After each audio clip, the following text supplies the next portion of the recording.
अस्सलाम वालेकुम प्यारे बच्चों। ब्राउन मुंबई महानगर पालिका शिक्षण विभाग MCGM ऑनलाइन वर्चुअल क्लास में आप सभी का इस्तकबाल है, स्वागत है। मैं हूं आपका मुअल्लिम शम्स तबरेज़। चलिए करते हैं लेसन की शुरुआत।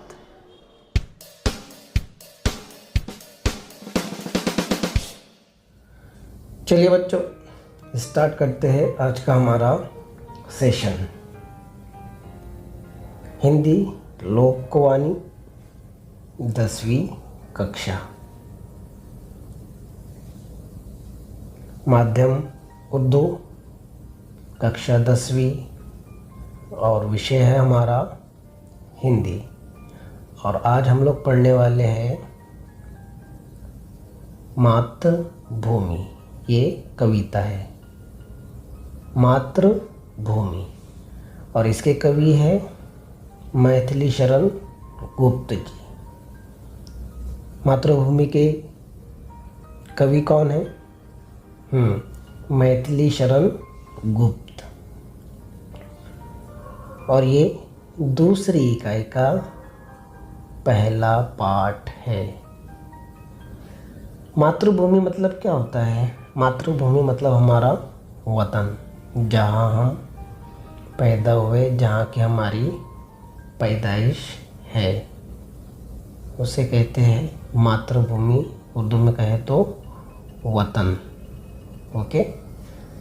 और मातृभूमि कविता के कवि, जैसे मैंने पहले आपको बताया है, मैथिली शरण गुप्त जी है। और मैं हूँ आपका शिक्षक शम्स तबरेज़। चलिए शुरू करते हैं कविता मातृभूमि।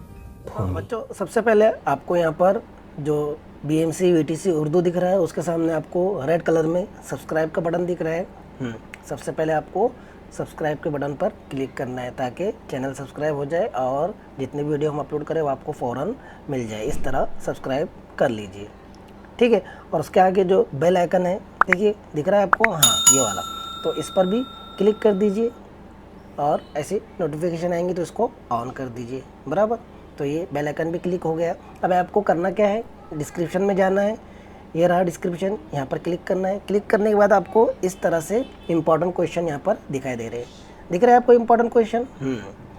तो जो सबक हमने पढ़े उससे रिलेटेड यहाँ पर क्वेश्चन होंगे। ये क्वेश्चन आपको क्या करना है, अपनी कॉपी में लिखना है और टीचर को सेंड करना है। और उसी के नीचे आपको दिख रहा है फॉर फीडबैक फॉर्म, है ना। तो ये फॉर्म भी आपको भरना है और आपको बताना है कि ये वीडियो आपको कैसा लगा। समझ में आ गया बच्चों आपके? Very good. चलिए बढ़ते हैं आगे।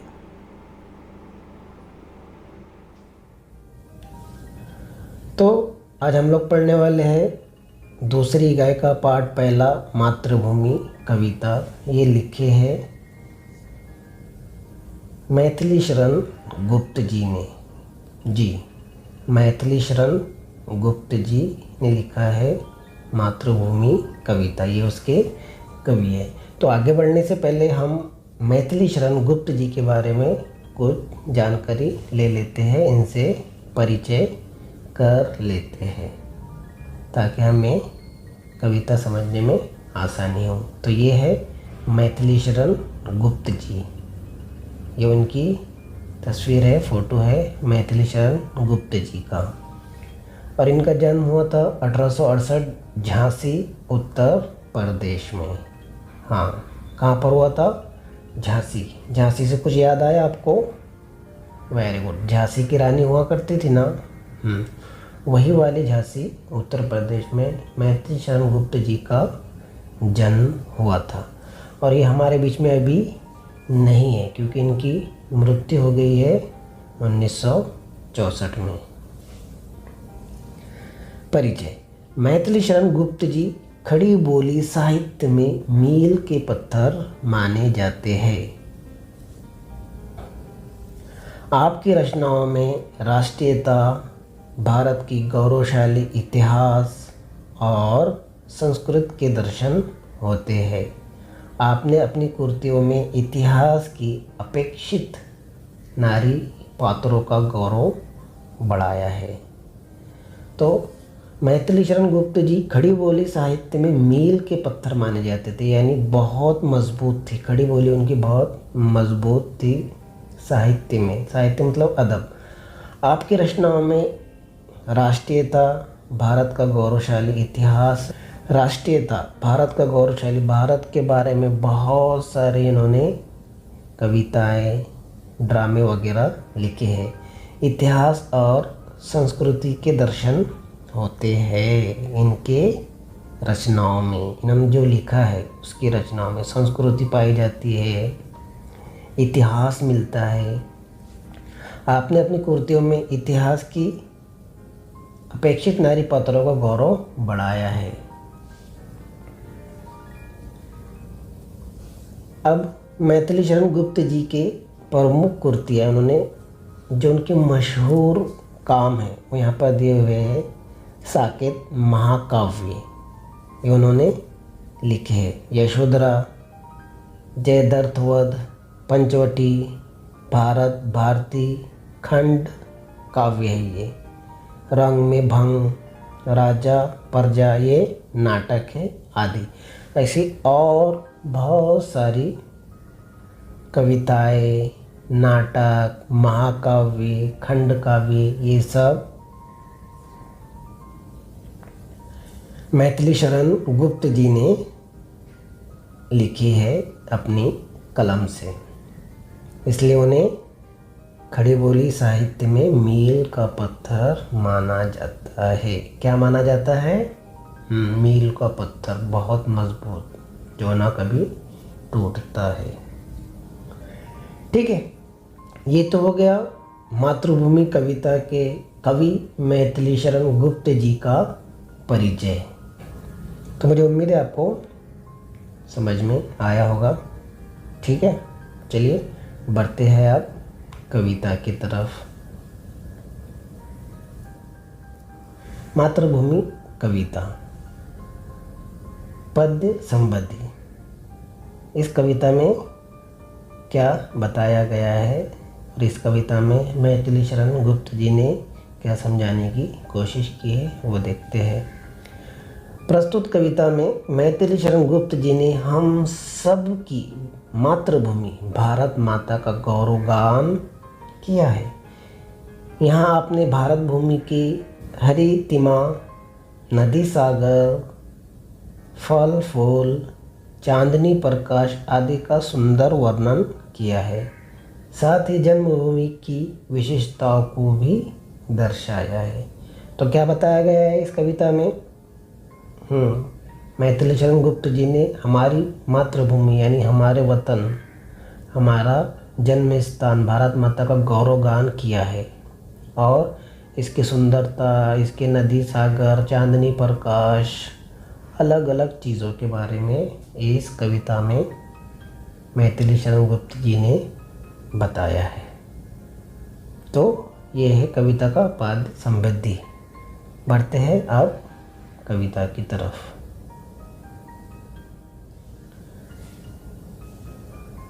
नील अंबर परिधान हरित पट पर सुंदर है, सूर्य चंद्र युग मुकुट मेखला रत्नाकर है। नील अंबर परिधान हरित पट पर सुंदर है, सूर्य चंद्र युग मुकुट मेखला रत्नाकर है। यहाँ पर शब्दार्थ दिए हुए हैं। पहले शब्दार्थ देख लेते हैं, उसके बाद फिर कविता की इस पंक्ति को हम समझते हैं, इसका वर्णन करते हैं। नील अंबर, नीला आकाश, नीला आसमान।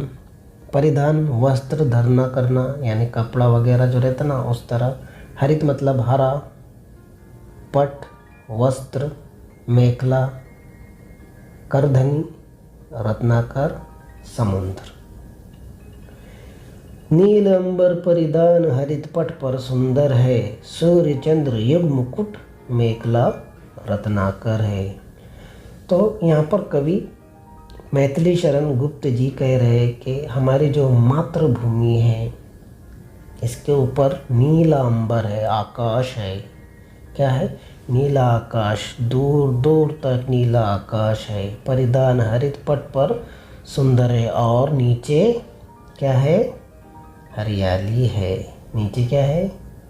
हरा ही हरा है। ऐसा लगता है जैसे किसी ने खूबसूरत कपड़े पहनाए हुए हैं, है ना। ऊपर क्या है? नीला आसमान है और नीचे नीचे क्या है? ऐसा लगता है जैसे किसी ने खूबसूरत बेहतरीन कपड़े पहनाए हुए हैं।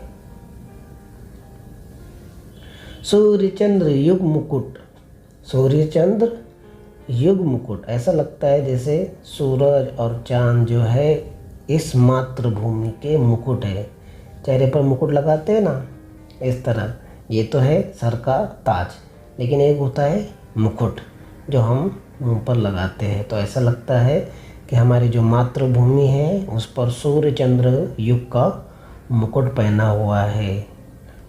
मेखला रत्नाकर है। क्या है? मेखला रत्नाकर। तो जो हमारा समुद्र है वो क्या है? ऐसा लगता है जैसे हमारी मातृभूमि पर कमरबंद लगाया हुआ है, इस तरह, है ना। ये दिख रहा है ना आपको? इस तरह। तो समझ में आ रहा है बच्चों आपको? नील अंबर क्या है? नील अंबर परिधान हरित पट पर सुंदर है, सूर्य युग मुकुट मेखला रत्नाकर है। चलिए बढ़ते हैं आगे अगली पंक्ति की तरफ। तैयार है आप लोग? चलिए। नदिया प्रेम परवा फूल तारे मंडल है। नदिया प्रेम परवा फूल तारे मंडल है, बंदी जन खग वृंद शेषफन सिंहासन है। बंदी जन प्रशंसा करने वाला। ये क्या है? इसका शब्दार्थ देख रहे हैं हम लोग। खग मतलब पंछी, शेष शेषनाग होता है ना, हाँ अभी हम वो देखेंगे। सिंहासन राजाओं के बैठने का आसन। वृद्ध मतलब समूह होते ना, जमात, ग्रुप, वो होता है समूह। तो नदिया प्रेम परवा फूल तारे मंडल है। नदिया प्रेम परवा फूल तारे मंडल है, बंदी जन खग वृंद शेषफन सिंहासन है। नदिया प्रेम परवा। नदिया प्रेम परवा, खूबसूरत नदियाँ यहाँ पर बहती है। कहाँ पर? मातृभूमि। मातृभूमि हमारी कौन सी है बताने की आपको ज़रूरत नहीं है, क्योंकि आप जानते हैं हम कहाँ रहते हैं, हमारी मातृभूमि क्या है, हमारा वतन क्या है। मातृभूमि ये दिख रहा है आपको, हिमालय से निकलने वाली नदी। तो ऐसी अनगिनत नदियाँ हमारी मातृभूमि में बहती है, हमारी मातृभूमि के ऊपर चलती है। गंगा है, जमुना है, और भी बहुत सारी नदियाँ हैं जो मातृभूमि पर बहती है और उसको चारों तरफ हरा भरा करती है। फूल तारे मंडल है। क्या है? फूल तारे मंडल है। ऐसे लगता है कि जो फूल तारे हैं ये सब एक मंडल है। बंदी जन खग वृद्ध। बंदी जन खग वृद्ध जो समूह है, जो ग्रुप है, जो पंछियों का ग्रुप है, ये क्या करता है? ऐसा लगता है जैसे ये हमारी प्रशंसा कर रहे हैं, हमारी वाहवाही कर रहे हैं, हमारी तारीफ कर रहे हैं। जब वो गाते तो ऐसा लगता है। शेषफन सिंहासन है। ऐसा लगता है जैसे जो हमारा शेषफन है सिंहासन पर बैठा है। सिंहासन मतलब राजाओं के बैठने की जगह, इसे कहते हैं शेष नाग। शेषफन होता है ना जिसको बहुत सारे मुंह होते हैं, वो वाला सांप। तो नदिया प्रेम परवा फूल तारे मंडल है। नदिया प्रेम परवा फूल तारे मंडल है, बंदी जन खग वृंद शेषफन सिंहासन है। समझ में आ रहा है आपके? Very good. चलिए बढ़ते हैं अगली पंक्तियों की तरफ। करते अभिषेक पयोद है बलिहारी इस देश की, हे मातृभूमि तू सत्य ही सगुण मूर्ति सर्वेश की।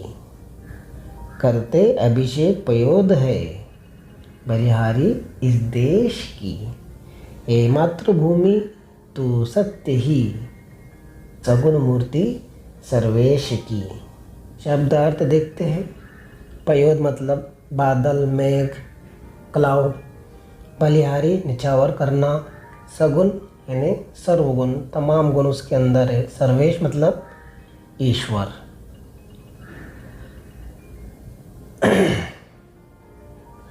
तो करते अभिषेक पयोद है बलिहारी इस देश की, हे मातृभूमि तू सत्य ही सगुण मूर्ति सर्वेश है। पयोद मतलब बादल। पयोद मतलब बादल, मेघ, जैसे मैंने आपको पहले बताया। करते अभिषेक पयोद है बलिहारी इस देश की। इस देश की क्या करते हैं? अभिषेक करते हैं। अभिषेक करना मतलब, अभिषेक का मतलब क्या होता है बताइए मुझे। आपने फिल्मों में या फिर सीरीज़ में सुना होगा कि आज हमारे पुत्र का अभिषेक होने वाला है ना?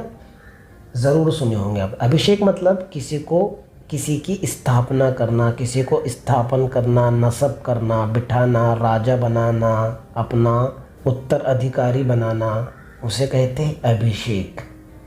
अभिषेक करना समझ में आ रहा है आपके? अभिषेक का मतलब, अभिषेक का अर्थ। Very good. तो करते अभिषेक पयोद है, तो यहाँ पर अभिषेक कौन कर रहे हैं? बादल कर रहे हैं। बलिहारी इस देश की, निछावर कर रहे हैं इस पर। बादल बरसते हैं ना, तो वो होता है निछावर करना। इस धरती पर, हमारी मातृभूमि पर, हमारे वतन पर क्या हो रहे हैं? निछावर हो रहे हैं। हे मातृभूमि, हे मातृभूमि तू सत्य ही सगुण मूर्ति सर्वेश की।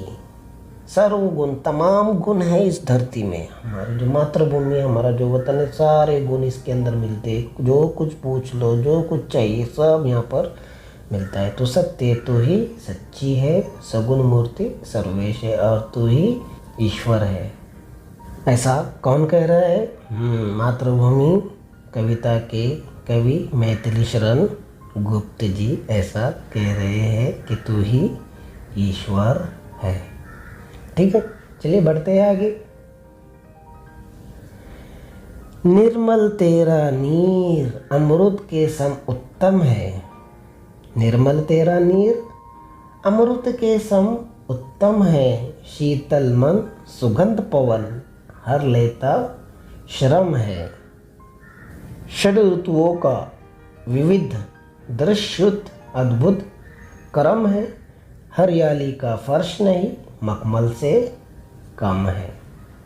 तो देख लेते हैं इस पंक्तियों के शब्दार्थ। नीर अर्थात जल, सौम सामान, शीतल ठंडी, हर लेना पीड़ा दूर करना। षड ऋतु मतलब 6 ऋतु। अभी ऋतु क्या होते हैं? मौसम। ऋतु ये गाना सुने होंगे आपने, वही वाला। षड ऋतु मतलब 6 मौसम। मखमल, मखमल तो आप लोग समझते ही है, हाँ? रेशमी कपड़ा। अद्भुत मतलब आश्चर्य, ताज्जुबी। निर्मल तेरा नीर अमृत के सम उत्तम है।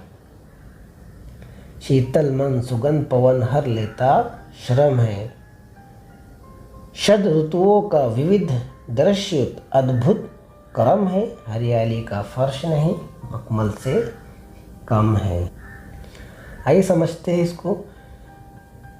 निर्मल तेरा नीर अमृत के सम उत्तम है। निर्मल तेरा नीर, निर्मल यानी पाक साफ सुथरा, नीर मतलब पानी, जल। अमृत, अमृत मतलब उर्दू में कहते हैं ना उसको आबे हयात, हाँ उत्तम है।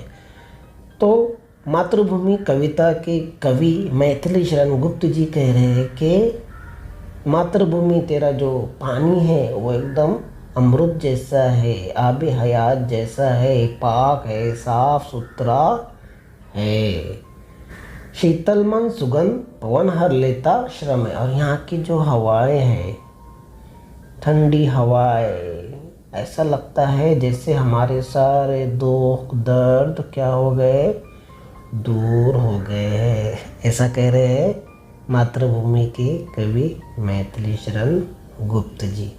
मैं बार बार कवि का इसलिए नाम ले रहा हूँ ताकि आपकी ज़बान पर कवि का नाम चढ़ जाए कि मातृभूमि के कवि है मैथिली शरण गुप्त जी।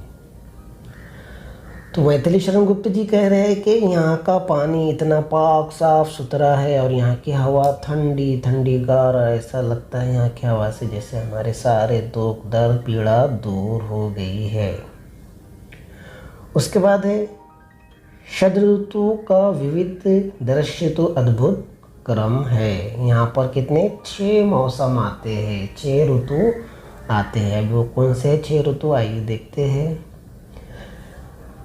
भारत में परंपरागत रूप से मुख्यतः 6 ऋतुएं परिभाषित की गई है। एक यहाँ पे दिया गया है ऋतु, हिंदू मास और ग्रेगरियन मास। तो सबसे पहला मौसम है, सबसे पहला ऋतु है वसंत। इसको अगर हम समझे तो ये कहाँ से कहाँ तक रहता है, मार्च से अप्रैल तक। क्वेश्चन करूँगा मैं आपसे लास्ट में, तो आपको ध्यान से वीडियो देखना है।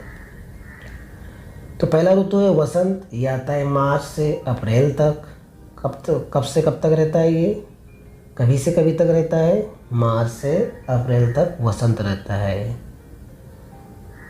उसके बाद दूसरा है ग्रीष्म, ये रहता है मई से जून तक। तीसरा है वर्षा, जुलाई से सितंबर तक। चौथा है शरद, अक्टूबर से नवंबर तक। पांचवा है हेमंत, दिसंबर से 15 जनवरी तक। और शिशिर 16 जनवरी से फरवरी। तो पहला मौसम है वसंत। वसंत मतलब बहार, बहार का मौसम होता है। सबसे पहला मौसम कौन सा होता है, वसंत मतलब बहार, मार्च से अप्रैल तक। ग्रीष्म मतलब समर, समर होता है मई से जून। समर तो आप लोग समझते हैं, गर्मियों का मौसम। उसके बाद होता है वर्षा, जुलाई से सितंबर तक। उसके बाद है शरद, शरद का मौसम होता है मतलब पतझड़। और हेमंत मतलब प्री विंटर यानी सर्दियों से पहले का। और शिशिर विंटर यानी सर्दियाँ। तो इस तरह के 6 मौसम होते हैं हमारे भारत में। तो षड ऋतुओं का विविध दृश्य अद्भुत क्रम है, हरियाली का फर्श नहीं मखमल से कम है। यहाँ पर जो हरियाली बिछी हुई हमारी मातृभूमि पर, हरियाली ग्रीन ग्रीन चारों तरफ जो फैला हुआ है, ये हमें ऐसा लगता है जैसे ये मखमल है, मखमल से कम नहीं है, मखमल ही हमें ये लगता है। ऐसा कह रहे हैं मातृभूमि कविता के कवि मैथिली शरण गुप्त जी। तो क्या दिख रही है आपको यहाँ पर, ये हरियाली, इसकी बात हो रही है। हरियाली का फर्श नहीं मखमल से कम है ना। चारों तरफ जो हरियाली बिछी हुई, ऐसा लगता है जैसे ये हमारे लिए मखमल है। चलिए बढ़ते आगे। सूची सुधा सिंचता रात में तुझ पर चंद्र प्रकाश है। हे मातृभूमि दिन में तरनी करता तम का नशा है। सूची सुधा सिंचता रात में तुझ पर चंद्र प्रकाश है। हे मातृभूमि दिन में तरनी करता तम का नशा है। शब्दार्थ देख लेते हैं। सूची मतलब पवित्र, सुधा जल, सिंचता यानी भिगोना, तरनी यानी सूर्य, तम यानी अंधेरा। सूची सुधा सींचता रात में। हाँ, रात में जो ओस पड़ती है, जो शबनम पड़ती है ना, उसकी बात यहाँ पर कर रहे हैं मैथिली शरण गुप्त जी। कितना खूबसूरत मंजर वो लगता है। सूची सुधा सींचता रात में। रात में जो पानी, शबनम जिसे कहते हैं उर्दू में, ओस कहते हैं। तुझ पर चंद्र प्रकाश है ना। ये जो शबनम की यहाँ पर बात हो रही है, देखिए कितनी खूबसूरत वो लगती है। तुझ पर चंद्र प्रकाश है ना। रात में जब चांद निकलता है तो चारों तरफ खूबसूरती ही खूबसूरती दिखाई देती है ना। चांदनी रात नाम तो सुने ही होंगे आपने। हे मातृभूमि, दिन में तरनी करता तम का नशा है। और अंधेरा भी क्या है, एक तरह का नशा है। सुरभित सुंदर सुखद सुमन तुझ पर खिलते हैं। सुरभित सुंदर सुखद सुमन, सुमन मतलब फूल, आगे हम देखेंगे। तुझ पर खिलते हैं भांति भांति के सरस सुधोपन फल मिलते हैं। शब्दार्थ देख लेते हैं। सुरभित मतलब सुगंधित यानी खुशबूदार। सुखद मतलब अन्नदायी। सुमन मतलब फूल। भांति भांति मतलब तरह तरह के, अलग अलग किस्म किस्म के खाने खदाने, है ना। कान होती है ना, खदाने होती है ना, जहाँ से मटेरियल निकलता है। सरस मतलब रसयुक्त। सुधोपन अमृत के समान। अमृत मतलब मैंने आपको इससे पहले बताया। निराली मतलब अनोखी, और रत्नों वाली मतलब रत्नों की। तो रत्न का मतलब कीमती पत्थर होता है ना।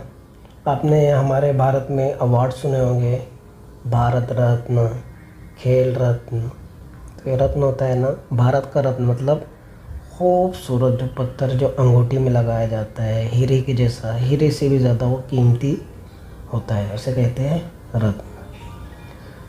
सूर भी सुंदर सुखद सुमन तुझ पर खिलते हैं भांति भांति के सरस सुधोपन फल मिलते हैं। तो मातृभूमि कविता के कवि मैथिली शरण गुप्त जी क्या कह रहे हैं कि सूरबीर सुंदर सुखद सुमन तुझ पर खिलते हैं। मतलब मातृभूमि तुझ पर इतने खूबसूरत फूल खिलते हैं, हज़ारों लाखों किस्म के फूल खिलते हैं, अलग अलग तरह के फूल खिलते हैं, भांति भांति के सरस सुधोपन फल मिलते हैं। क्या होते हैं? फूल मिलते हैं, फल मिलते हैं, फल फ्रूट्स, समझता है ना आप लोगों को? Very good. तो तमाम चीज़ें यहाँ पर हमें मिलती है, चाहे फूल हो चाहे फल हो। औषधि है प्राप्त एक से एक निराली। औषधि है प्राप्त एक से एक निराली, खाने शोभित कही धातु वर रत्नों वाली है ना। खाने मतलब खदाने,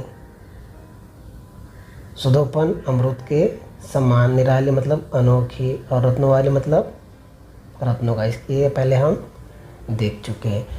तो औषधि यहाँ प्राप्त एक से एक निराली है ना। आपने औषधि प्लांट के बारे में तो सुना ही होगा, है ना।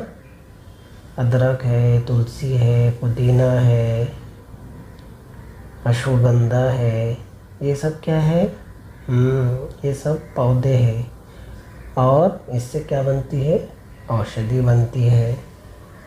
तो ये सब कहाँ मिलते हैं? मातृभूमि पर, हमारे जो जन्म स्थान है यानी कि भारत, यहाँ पर हमें तमाम चीज़ें ये मिलती है, एक से एक निराली।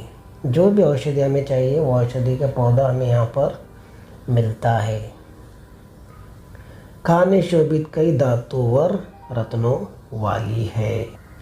यहाँ पर खान खोदे तो अलग अलग किस्म के हमें धात मिलती है, सोना, चांदी, पीतल, तांबा, लोहा, स्टील, टाइटेनियम, जिंक, ये तमाम चीज़ें, तमाम धातु हमें ज़मीन से ही मिलती है, यानी कि हमारी मातृभूमि से। इसके अलावा हमें और क्या क्या मिलता है, और क्या क्या मिलता है बताइए जल्दी। सीमेंट मिलता है, और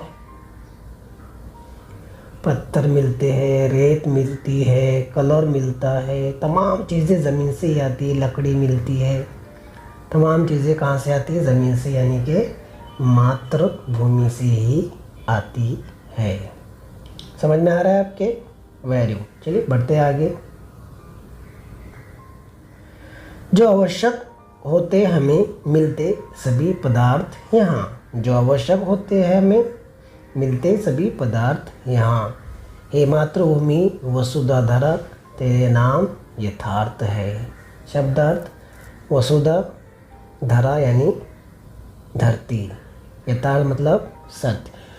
तो कवि कह रहे हैं कि जो भी चीज़ हमें चाहिए, जो भी चीज़ हमें आवश्यक होती है, जिसकी हमें ज़रूरत होती है, वो हमें यहाँ पर मिलती है।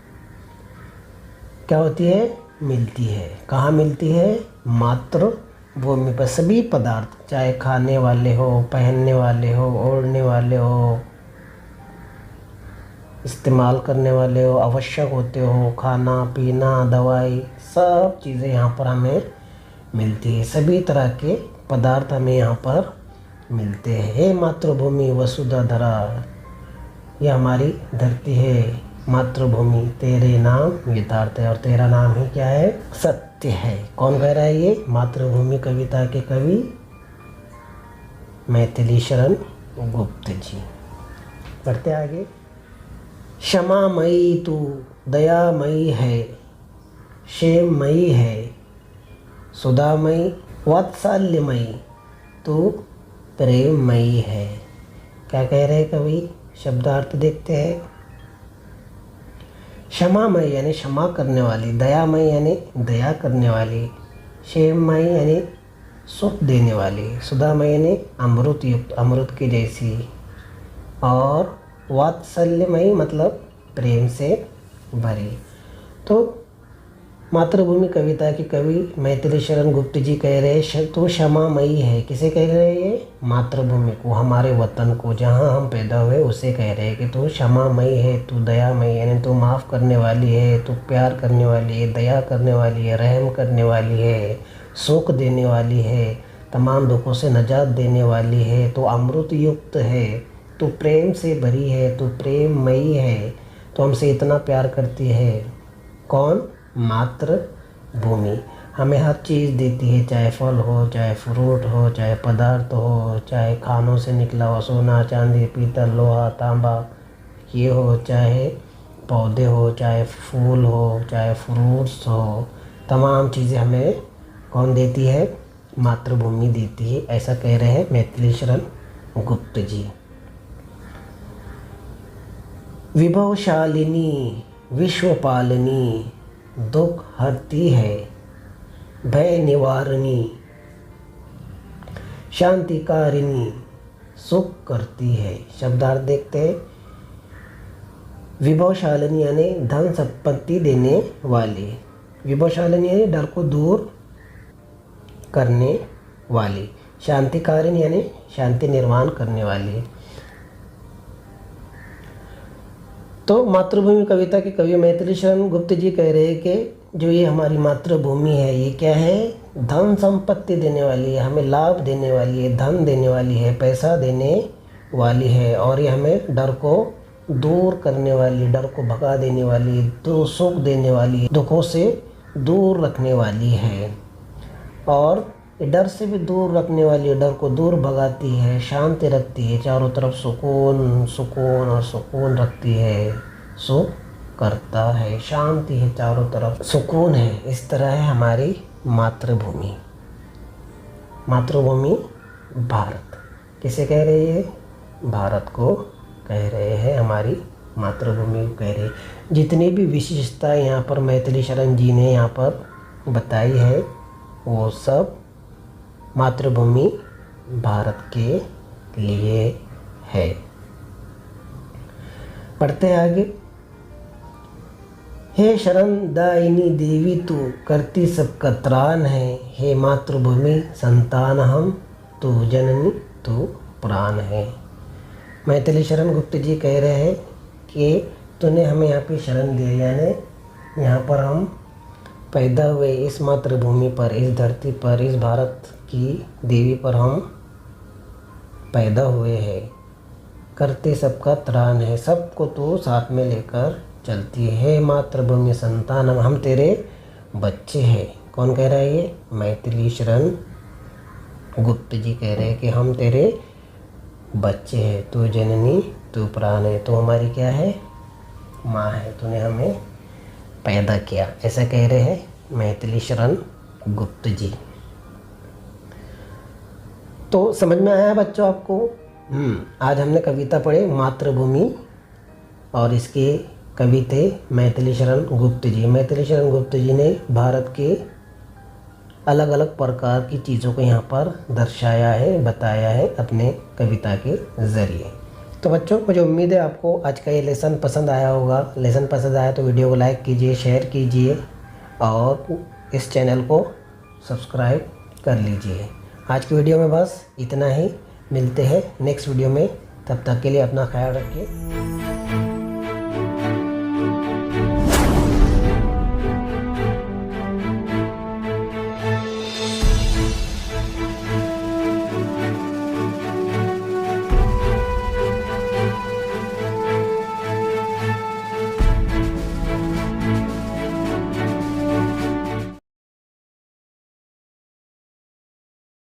अल्लाह हाफिज़। तो बच्चों, मुझे उम्मीद है आपको आज का लेसन पसंद आया होगा। आज की वीडियो में बस इतना ही। मिलते हैं हम नेक्स्ट वीडियो में, तब तक के लिए अल्लाह हाफिज़।